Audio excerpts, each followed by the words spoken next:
on the McMaster handwriting assessment.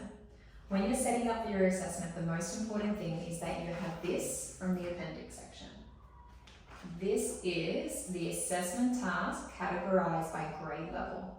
For the example today, we're going to be doing the kindergarten stage, but keep in mind that the kindergarten stage is the one age range that we don't measure the speed of their writing, but I will talk you through how to measure the speed of the writing if you are using this protocol assessment for other age ranges.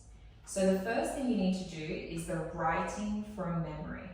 So in this section for kindergarten, I will instruct the child to write their first name and the numbers 1 to 10. It's important that we don't repeat that instruction too many times, as we don't want to provide too much prompting, because if a child is struggling to remember what to write, that could be a working memory challenge, and we don't want to overly prompt, as that can then skew the results. So once the child has written on their paper using a lead pencil their name and the numbers 1 to 10, then we'll be up to the next stage, which is near-point copying. With near-point copying, it's important that it's in close proximity to the child. So what I've done is had the table as close to the wall as I can, and I've put the near-point copying sheet just directly in front of the child. It's important that we ask the child questions such as, do you typically wear glasses? Have you gone and seen an eye doctor? Because if the child is struggling to read the writing, we want to know whether it's a visual perception challenge or potentially an actual visual challenge. Often we will confirm this with the parents, and then we'll be able to start identifying potential visual motor challenges throughout the assessment once we've screened that it is not to do with their actual vision.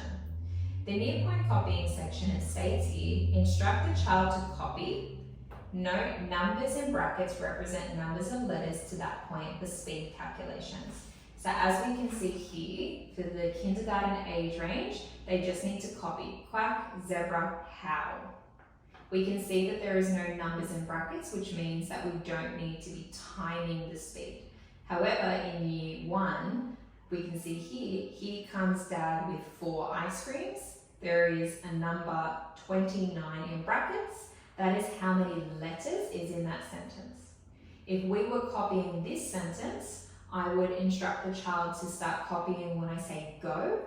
I would be timing the child, and then I'd be doing the equation, the number of letters divided by the total number of seconds to get a general average of how many letters per minute they can complete. So for example, if the child takes 3 minutes, I would go 29 divided by the amount of seconds in 3 minutes to be able to get that general average. But because we are in the kindergarten stage, we don't need to do any timing. It's important that you look out for those numbers, because you can see in the far point copying, there is no timer there, but there is a timer for dictation. So you want to be looking out for those numbers, because you don't time for every category, you only time for certain categories. For far point copying, you need to position the table 8 feet away from the wall. So what I've done is I've used a tape measure to measure out 8 feet and have the child sitting at that perfect mark. They do say it can be between 6 and 8 feet. You can help gauge that based on their vision. I typically complete 8 feet, and then I ask the child, can you read what's on the wall? Can you see the words? If they don't have any visual challenges, then I will instruct them to begin copying the words on the wall, which for the kindergarten age range is stop, milk, and candy. I will then ask the child if I notice that there are potential challenges with their vision. So common things as we notice children leaning forwards or leaning backwards, I might ask them some questions about what they're seeing.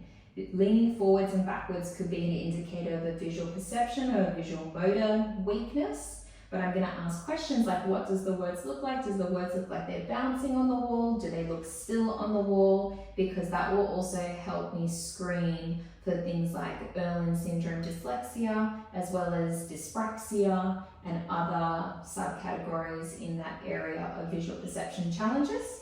So it's important that we ask them these questions because their description of what they're experiencing can help us gain more information. It also helps you know if you need to complete other assessments, potentially like the Beery VMI or the developmental test of visual perception if you need further information.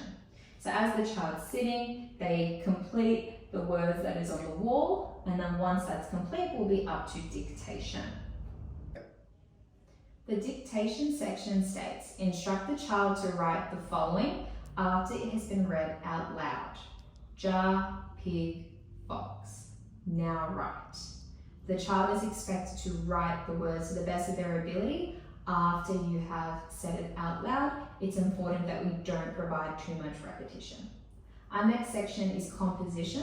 For the kindergarten age range, you can see that composition is not necessary, but from grade 1 onwards, we are required to do composition. In the appendix section, it will show you the expectation for composition for each age. So for example, grade 1, we can see it's 1 sentence, and it gives examples of what an appropriate sentence topic could be. So for grade 1, it's the family pet, summer vacation, favorite movie. For grade 2, it states 2 to 3 sentences. You could say a letter to a friend, their favorite movie, summer vacation. And you can see as the age range gets higher, the expectation for the amount of writing increases, as well as the general topics change to be appropriate for that age range.